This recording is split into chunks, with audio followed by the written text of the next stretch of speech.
Okay, this is part two of cover-ups.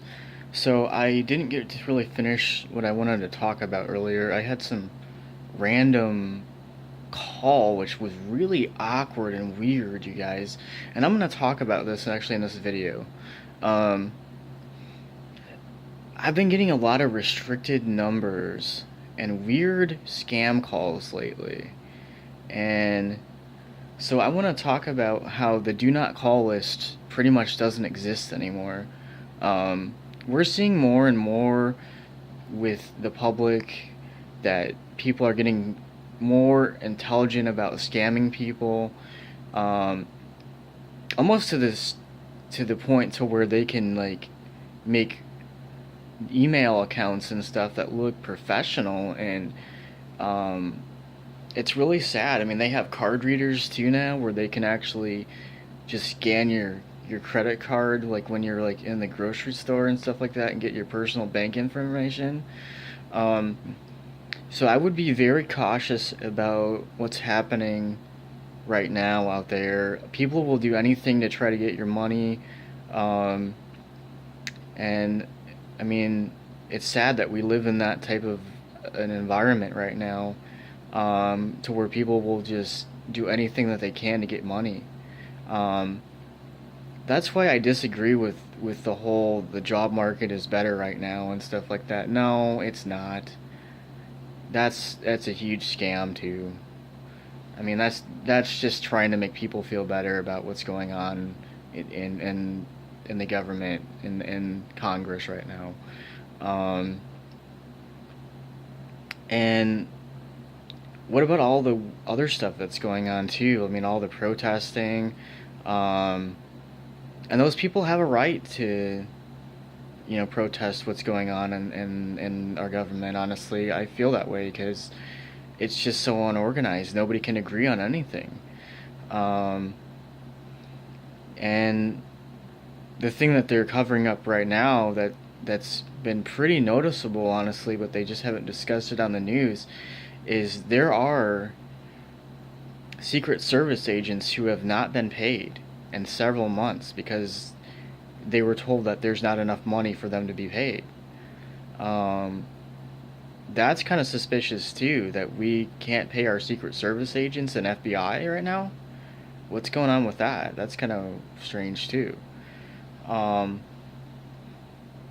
and the other thing I wanted to talk about too was there's new evidence in the Kennedy case and the Marilyn Monroe murder, which they're still saying is a suicide and stuff, but I know, I don't know. I just, that's just a baloney.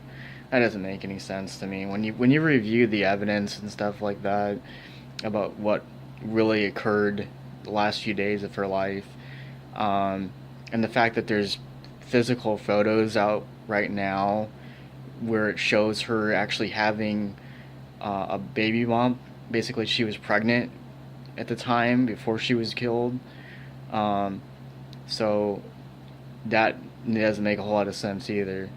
Um, and they're also talking about now that during Vietnam, it was well known that they were actually putting like LSD in the soldiers' water and things like that, and drink and food, um, basically to keep them, from telling with what was really going on.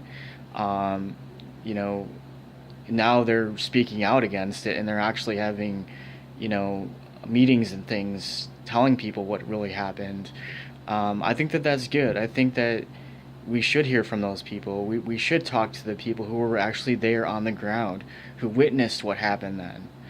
Um, and the other thing I wanted to talk about too is, um, isn't it convenient that during the eclipse, pretty much all the media was just covering the eclipse.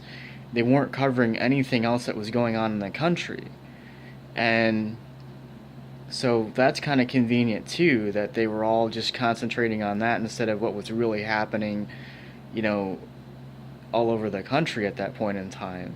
So Um, yeah, I think that we've encountered a lot of crazy stuff in the last few weeks. Things honestly that I never thought in a million years that would ever happen. Um, and the Kennedy documents are supposed to be leaked soon. But I have to be honest, I feel like they're gonna take out all the stuff that we wanted to know. It's just basically gonna be records about their version of what occurred and not what really happened.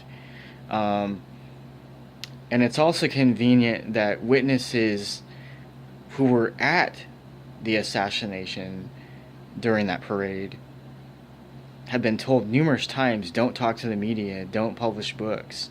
Um, but now we're finally hearing from these people, but yet they're basically afraid for their lives because they were told not to talk. So who knows how long these people are going to be around, basically to say and express their stories. Some of them have already died. Um, so we don't have too many people left to actually talk to about what really went on and what's happening now, even with the documents. Um, do I believe that the Kennedy conspiracy has been covered up for all these years? Yes. Yes, because if you really look into what Kennedy was trying to do at the point of that frame of time and in that era, he was really trying to get us out of Vietnam. He was trying to help us to better ourselves, to be, you know, concentrating on our own country. Um, Lyndon Johnson, honestly, was not good for our country. He kept us in Vietnam, guys. I mean, the guy was one of the worst people for our country. Um, and I'm gonna stick to that until I die, pretty much, because that guy really was evil, honestly. Um, and that's sad because we would have never had Vietnam. We would have been out of Vietnam, and all those people would have never had to go. I mean, there was so many innocent people who died during Vietnam who didn't deserve to die. Um, so all I'm gonna say is just have an open mind, and when these documents are released, um, think about what should be in there and what isn't in there, and do the math and figure it out for yourselves. This is Drizzle, and this is Cover Ups.